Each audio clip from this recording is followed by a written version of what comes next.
All the people needing you. Porta Palazzo è cambiato, io direi nel senso non che sia positiva o negativa, ma è cambiato perché le cose stanno cambiando. E Porta Palazzo è molto multiculturale, come vedi il mercato dell'orologio, ci sono diversi saluti, che sia inglese, che sia in cinese, che sia in arabo. Che bello anche di notte quando vedi queste cose. Comunque è cambiato nel senso che è molto culturale, confronto nei primi momenti quando sono arrivato, quando si vendeva il Marlboro controbande, queste cose. Quindi è cambiato molte cose, adesso c'è più cultura, la gente si incontra, si ride insieme, anche vai a vedere nei mercati, vedi che sia i venditori di frutta e quelli che vendono scarpe, anche i vestiti, sono multiculturali, vedi diversi paesi dentro, addirittura quelli che vendono i brioche, quindi è una cosa cambiatissima, va bene così.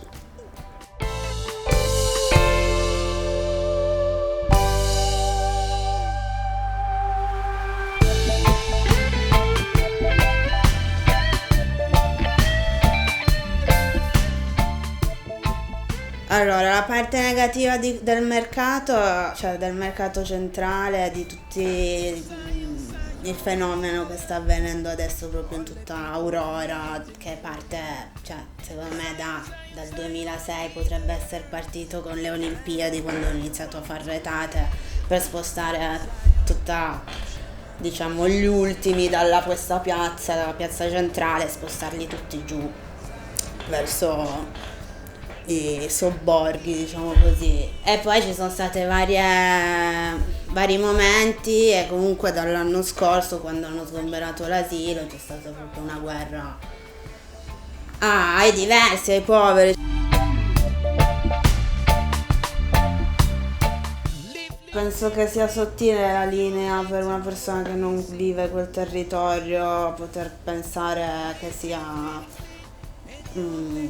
buono il fatto che ci siano nuove attività commerciali, però se poi vai a vedere chi vive lì non se lo può permettere di andare a mangiare in quei ristoranti e di fare la vita che propongono quei posti, e quindi viene da pensare che comunque cioè i soldi come vengono usati, per cosa vengono usati. Non di certo per aiutare le persone ad avere una casa, a pagarsi l'affitto, anzi vengono sfrattate per promuovere un modello di sviluppo che continua a essere contro le persone. Sembra che sia per le persone, ma in realtà non è così, è soltanto business.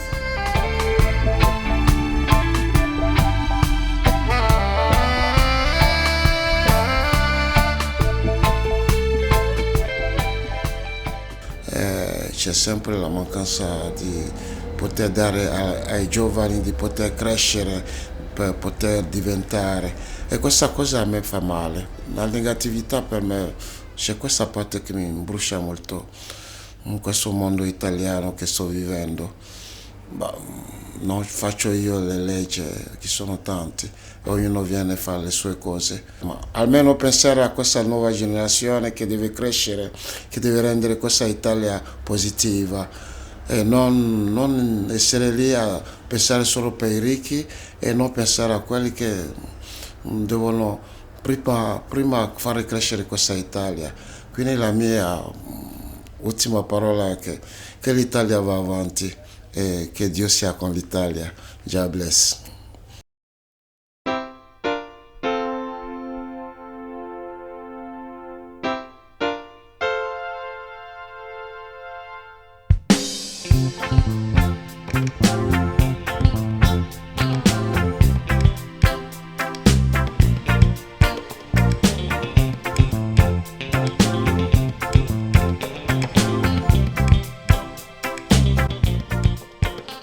Abolì era un amico che ho conosciuto qui a Torino, era negli anni 80, fine 87, che abbiamo iniziato a suonare insieme.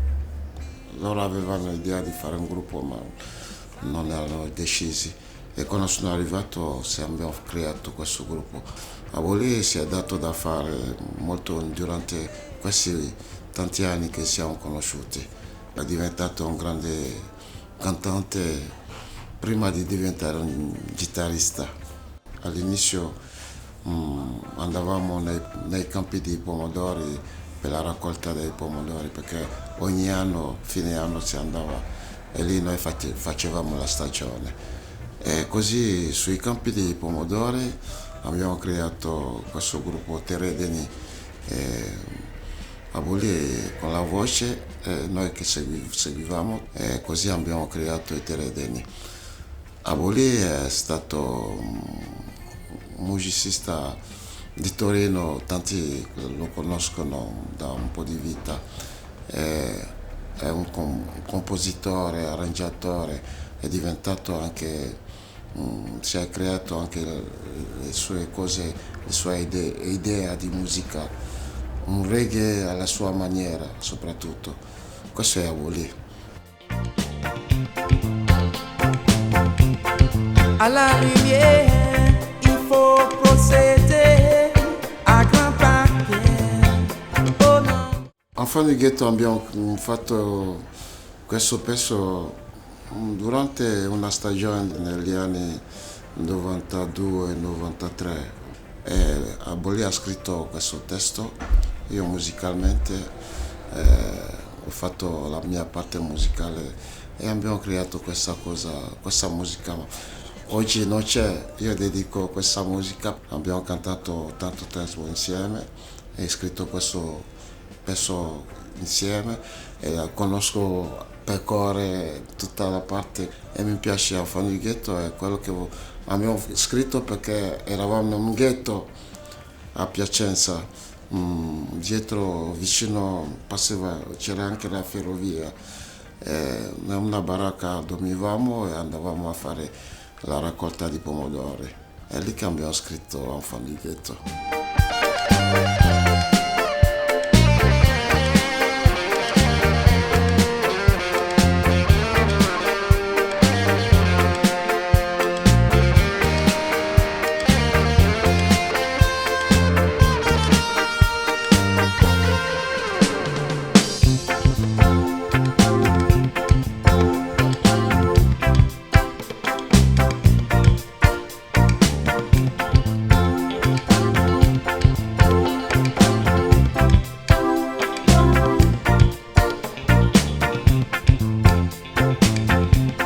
C'est une vie forte que je conduis tout en cherchant guère.